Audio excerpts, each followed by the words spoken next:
जय हिंद दोस्तों। मैं रोशन राजश्री ब्लॉग पे आपका स्वागत करता हूं।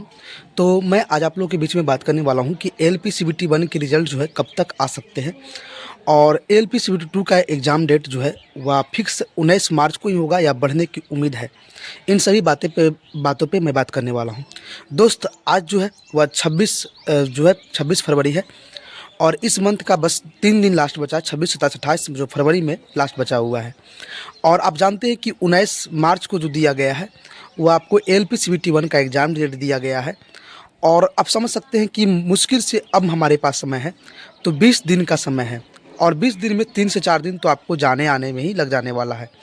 अगर इस डेट में 19 मार्च को एग्ज़ाम होता है तो अब दोस्त, क्या आज उम्मीद है 26 फरवरी को उम्मीद है कि आज रिज़ल्ट आ जाएगा?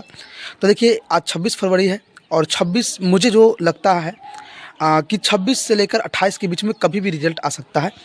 ज़्यादा उम्मीद है कि आज रिज़ल्ट आ सकता है। अगर आज नहीं आया तो कल या परसों ज़रूर ही आ जाएगा। मतलब आज से लेकर परसों तक कोई हालत पे रिज़ल्ट आने की संभावना है।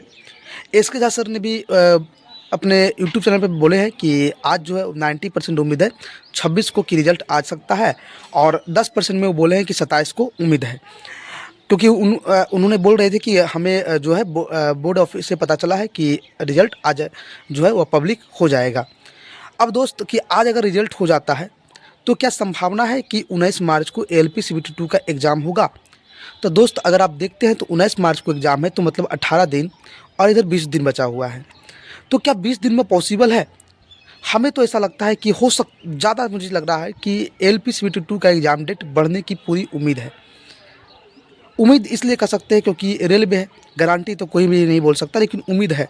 क्योंकि रिजल्ट देने के बाद रिजल्ट देगा, रिजल्ट देने के बाद जितना आंकड़ा है सब आंकड़ा को कोई करेगा तो फिर समझिए कि संभावना है कि एग्ज़ाम डेट बढ़ सकता है।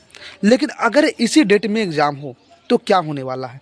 दोस्त, बहुत सारे ऐसे दोस्त हैं जिनके नंबर 35 से 37, 38, 40 के अंदर आ रहे हैं, 35 से 40 के बीच में। उनको डर लग अभी तक तैयारी ही शुरू नहीं कर पाए हैं। 40 से ऊपर है वो लगभग तैयारी कर रहे हैं, लेकिन 40 से नीचे जिनका भी है नंबर, वो अपनी तैयारी अभी तक कर ही नहीं रहे हैं।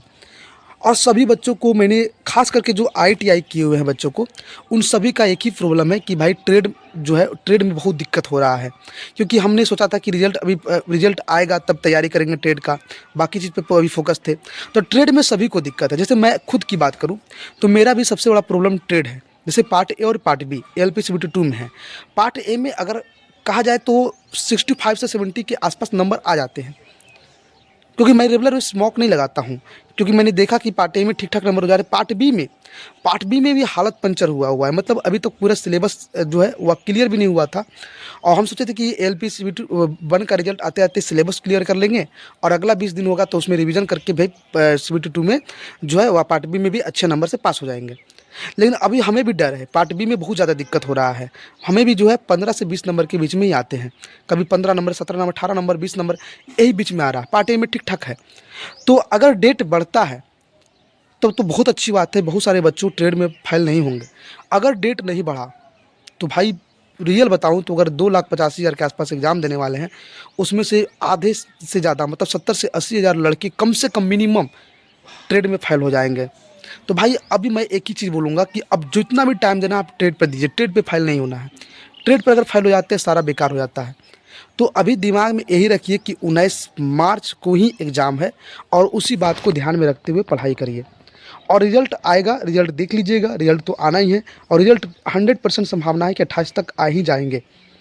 और नहीं दिया तो भाई, तो ये तो कोई रेलवे बोर्ड तो नहीं बैठे हुए हैं। लेकिन जो एक अनुमान होता है कि अगर इस डेट का, हाँ, अगर 28 तक रिज़ल्ट नहीं दिया तो 100% गारंटी एग्ज़ाम डेट बढ़ेगा और 28 तक रिज़ल्ट दे दिया तो एग्ज़ाम डेट बढ़ने की संभावना थोड़े से कम जाएगा। तो देखते हैं कि क्या होता है। तो जब तक के लिए आप लोग अपनी पढ़ाई कीजिए, ट्रेड पे ज़्यादा फोकस करिए, बेसिक साइंस और इंजीनियरिंग पे भी थोड़ा सा टाइम दीजिए। लेकिन अगर आपका ट्रेड बहुत कमज़ोर है तो अभी ट्रेड पे फोकस कीजिए। ट्रेड में पास होना बहुत ज़रूरी है दोस्त। ट्रेड अगर तैयार हो जाता है उसके बाद आप बेसिक साइंस पे भी थोड़ा टाइम दे देते हैं। थोड़ा सा बेसिक साइंस पे दे दीजिए, बाकी ज़्यादा ट्रेड पे दीजिए। ट्रेड पास करना बहुत ज़रूरी है और ख़ास करके आईटीआई वाले दोस्तों को लिए तो ट्रेड तो बहुत बड़ी मुसीबत बना हुआ है। तो सभी भाई से रिक्वेस्ट करता हूँ कि जितना से ज़्यादा आप लोग पढ़ें, अपने आप को जितना ज़्यादा प्रैक्टिस करें। फुल मॉक, अगर आपके नंबर कम आ रहे हैं तो फुल मॉक मत लगाइए क्योंकि डीमोटिवेट हो जाइएगा। अभी सिर्फ क्वेश्चन प्रैक्टिस कीजिए, सेक्शन मॉक लगाइए, उससे क्या होगा कि आप में डिमोटिवेट नहीं हो जाइएगा। और जब तक के लिए आप लोग भी तैयारी कीजिए, हम भी तैयारी करें, हम भी रेगुलर अब आपके बीच में नहीं आ सकते क्योंकि मुझे भी पढ़ना होता है। तो बेस्ट ऑफ लक, अपनी तैयारी को और अच्छे से मेहनत कीजिए और होगा, आपका नहीं होगा तो किसका होगा, ज़रूर होगा। तो मिलते हैं नेक्स्ट वीडियो में, तब तक के लिए जय हिंद।